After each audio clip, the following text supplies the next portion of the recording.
connecting with the world of angels, archangels, and Archai, the third hierarchy. The three lowest ranks of spirit beings are the angels, archangels, and Archai. They have mighty tasks in creating and maintaining our world, and they count on our help. The archangel for the Russian people is Michael, and one can find icons of him in every church, and as protection, pictures of him in many taxis as well as in Russian homes. Michael has now risen to the rank of Archai, whose task it is to look after epochs of time. We have talked about the epochs of ancient times in past videos, all the way to our time, the consciousness soul epoch. All archangels are spirits of peoples. We may also say of specific countries. They look after languages, myths, music, spiritual development, etc. Every country has its own archangel, who is working into all different cultural aspects of its people. Every human being has a guardian angel who guides and protects him or her. The guardian angel is freed from his task when the human being, one day in the future, will have reached a goal set by the Trinity.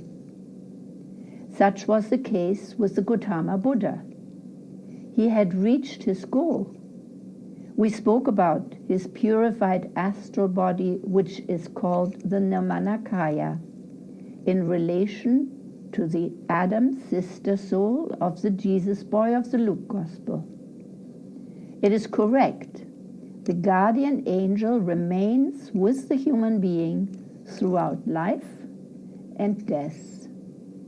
He also helps us reconnect at our next incarnation with our etheric and astral sheath connected to our ego.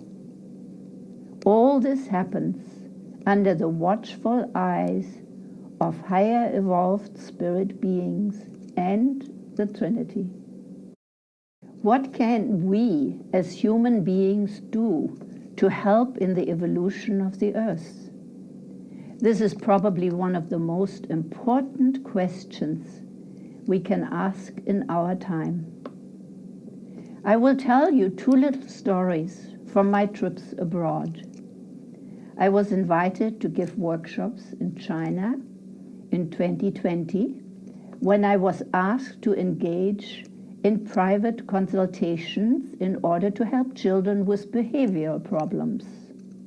Usually the mothers came with colored drawings or paintings made by their children. Without meeting or getting to know the children in order to assess them, I was grateful for the help I could gain from their drawings.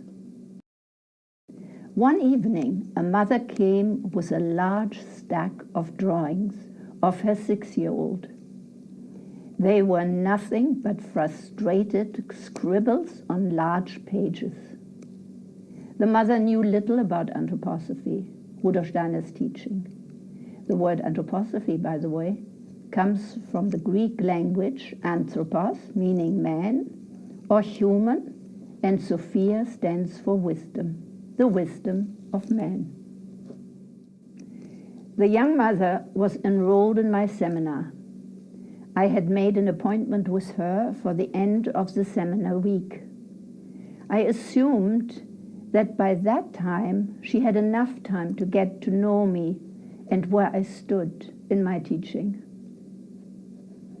When I saw her again at the end of the week, she came back with the same stack of drawings, meaningless scribbles. Then she pulled a drawing book out of her bag. where all the blank pages were filled with the most beautiful drawings. She told me just 3 days ago, I left this exercise book on the dining room table. My 7-year-old took the book and never stopped drawing until last night. Through these drawings, I could quickly recognize where problems originated and assess the situation. I was able to have a very meaningful discussion with the parents, and as far as possible, we worked on a solution.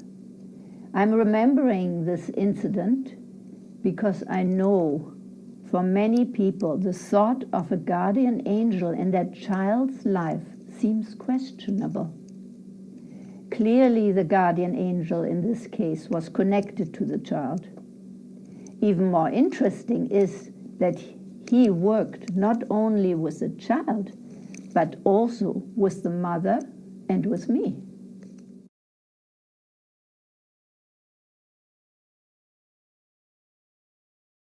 Prayer to our angel, angel of God, who's guarding me. Be thou a bright flame before me. Be thou a shining star above me. Be thou a smooth path under me. Be thou a kind shepherd behind me. Today, tonight, and forever. Amen. May I tell you another story? I took a 6-year-old to a children's fairy tale Christmas performance in an old church in Hamburg, Germany. The church was beautiful, the performance disastrous. The actors ran around the altar, coming out with ever new costumes. They laughed and danced, jokingly bringing so many fairy tales that not even I, as an adult, was able to figure out which story I was looking at. The church was packed with children in their best outfits, having come to this loud, undisciplined performance. After a little time had passed, I felt very uncomfortable. Why had I brought a young child who looked forward to her fairy tale every night before going to sleep to such an irreverent performance? Everything seemed out of place. How could I make good for what was destroyed in her mind or soul? Out of desperation, I began to pray to her guardian angel. Please let me have a thought so that I can make up for what I have done by taking her. There was no thought, no immediate help. I had to wait a long time until the end of the performance. Finally, after 2 hours, the play came to an end. Everybody stood up, got out of their pews, and when we had reached the center aisle with what seemed like 100 people around us, Lizzie looked up at me and said in the loudest voice, "Don't you think, Mom, that God is going to be angry with these people?" My prayers had indeed been answered, but in a way I could never have imagined. There was no need to say any more. This answers the question, can we experience our guardian angels? Yes, even angels of other people, and especially of children. Can we help others through this consciousness? Yes, not only other people or children, but we also help the angel world and our evolution. The benefit for ourselves is also important. We are less connected to and more protected from the counterforces. This, of course, also helps the evolution of the Earth.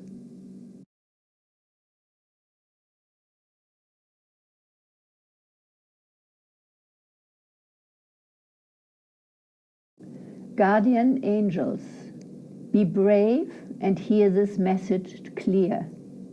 There is a tragic truth. Guardian angels, human guides, each look after one of us, accompanied man's path from tide to tide. Yet, many people forget to pray and fill their lives with idle play. Also a sleepy mood among humanity did stay, while thoughts began to lose the light of day. Darkness surrounds guardian angels now, and may endanger their progress too. What can we do for our invisible guardian angels?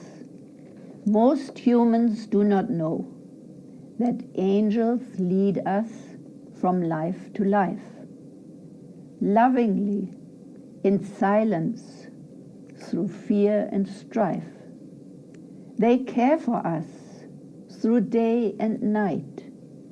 Yet, if they are not wanted, what can they do? Frustration as they lose their own elevation in spirit heights? Human beings alone can change the course of time if they again connect with their angels and ponder on their task sublime.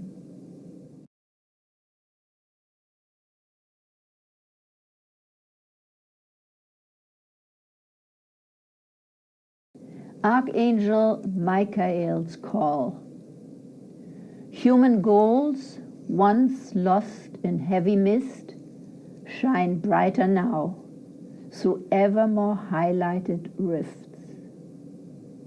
Michael's voice uplifts and sparks forces in us that must be rescued from the dark. Have we heard his call with earnestness?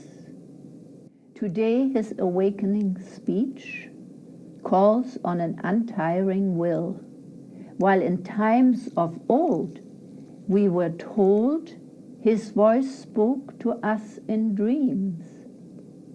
Now he fulfills his promise to help us, while we are learning to make conscious strides.